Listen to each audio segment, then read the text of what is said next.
আপনি আবার এদিকে একা একা চলে আসছেন কেন? আপনার ফ্রেন্ড আছে নাই? আপনিও কি ফলো করতেছেন আমাকে? হ্যাঁ, আমিও ফলো করতেছি আপনাকে। নেন। সরি, আসলে আমার একদমই খেয়াল ছিল না। আর আমাকে ডাউট করার জন্য শুক্রিয়া। আল্লাহ হাফেজ। একটা কল করা যাবে? হ্যালো, হ্যালো, আমি নূপুর। তোমার নাম্বার কি হয়েছে? বাসায় ফেলে আসছি। আমি তো রূপগঞ্জে, তুমি কোথায়? কিন্তু আমি তো রূপগঞ্জ নাই এখন। তোমাকে না কালকে বললাম আমি রূপগঞ্জে আসতেছি। আমার তো খেয়ালই ছিল না। তুমি এক কাজ করো, শ্যামপুর স্টেশনে আসো, ওইখান থেকে আমরা একসাথে বানাই যাবো। আচ্ছা ঠিক আছে। কি হয়েছে? কোনো সমস্যা? না মানে আপনি কি আমাকে একটু শ্যামপুর স্টেশনে পৌঁছে দিতে পারবেন? ওকে, চলেন। বাসায় জানে? কি? এই যে পালিয়ে বিয়ে করছেন। সেটা জেনে আপনি কি করবেন? থাকে না কিউরিওসিটি। এত কিউরিসিটি থাকা ভালো না, বুঝেছেন?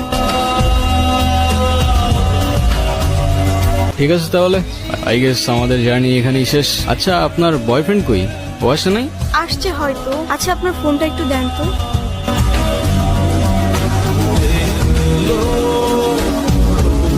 হ্যালো, কি হয়েছে, তুমি কল ধরতেছো না কেন?